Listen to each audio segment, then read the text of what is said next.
ba naghahanap ka pa rin ba ng bahay? Paano kung sabihin ko sa'yo na in just 6 months, pwede ka na makalipat din sa bahay na to? At sa halagang 10,000 monthly amortization lamang, mapapasayo na itong magandang 2-story townhouse na ito at through Pag-ibig financing pa siya. Aray ko.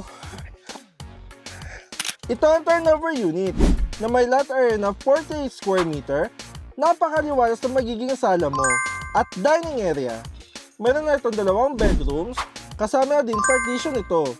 May isang toilet and bath at hindi ka na mahihirapan kung saan ipapark ang kotse mo dahil may parking space ka pa. Located at Barangay San Roque, Naik, Cavite, it's a strategic location near Antero Soriano Highway, isasakay lang pa Metro Manila at less than 1 hour lang ang biyahe.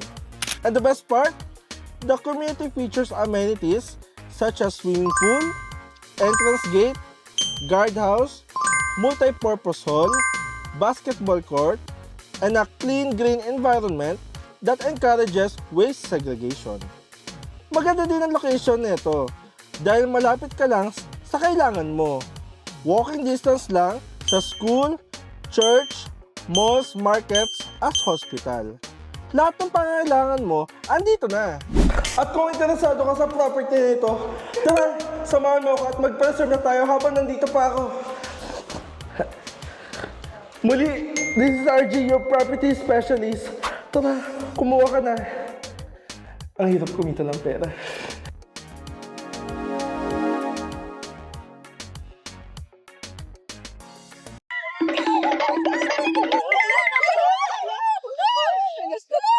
Hanggang ngayon ba naghahanap ka pa rin ba ng bahay? Paano kung sabihin ko sa'yo na in just 6 months, pwede ka na makalipat din sa bahay na to? At sa halagang 10,000 monthly amortization lamang, mapapasayo na itong magandang 2-story townhouse na ito at through Pag-ibig financing pa siya. Aray ko. Ito ang turnover unit na may lot area na 48 square meter, napakaliwalas na magiging sala mo at dining area. Meron na itong 2 bedrooms, kasama na din partition ito. May isang toilet and bath at hindi ka na mahihirapan kung saan ipapark ang kotse mo dahil may parking space ka pa. Located at Barangay San Roque, Naik, Cavite, it's a strategic location near Antero Soriano Highway, isasakay lang pa Metro Manila at less than 1 hour lang ang biyahe. And the best part, the community